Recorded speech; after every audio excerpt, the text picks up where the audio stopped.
when I first looked at your paper, I was going to sort of focus on the problem, but I just want to try and turn it around a little bit and say, sort of try and suggest ways to address the problem. When I'm talking about the problem in the Fiji context, I'm talking about this constant struggle that we seem to have with upholding and respect for the rule of law.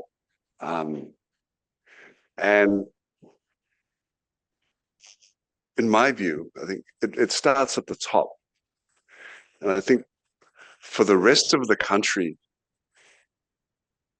our people, to understand that what we're talking about, I've lost count of the number of times that we talk about we must respect and uphold the rule of law. And I think for a lot of people, while they agree and certainly support what we say, it's difficult to accept that that's a reality here because it doesn't happen and they don't see it on a daily basis. So I would just say, how can we as a country be better at this, do this better? Is that our leaders,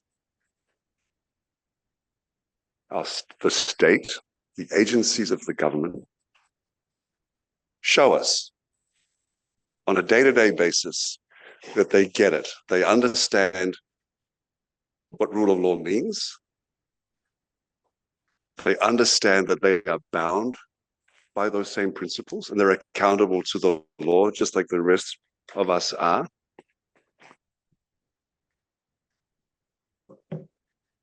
And they do it. Time and time. It's boring stuff, I know, but it's important.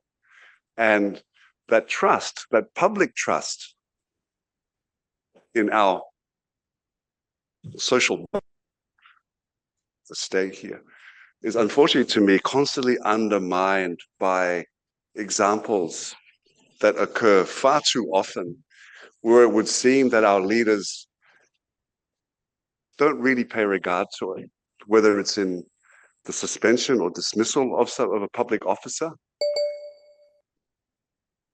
the appointment of another public officer, and just the way that decisions are made.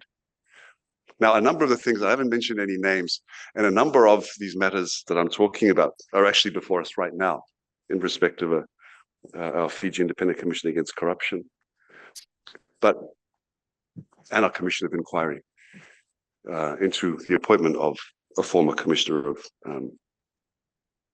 FICAC. And I think, and the responsible, if you're not happy, take it to court. I mean, I think that's, as a principle, I think you can't argue with that. If there is a dispute about what something means or that you don't agree with something, take it to court. But the problem is that sometimes when you're looking from the outside in, it is so obvious that something is wrong and that it hasn't been properly, that the law hasn't been followed, the law has just been disregarded.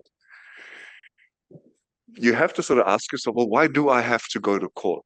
Why do we have to spend time, money, take up the court's time to resolve an issue that the court should not have to be asked to resolve for us? We do, and it's a concern because it happens far too often, and it takes up a lot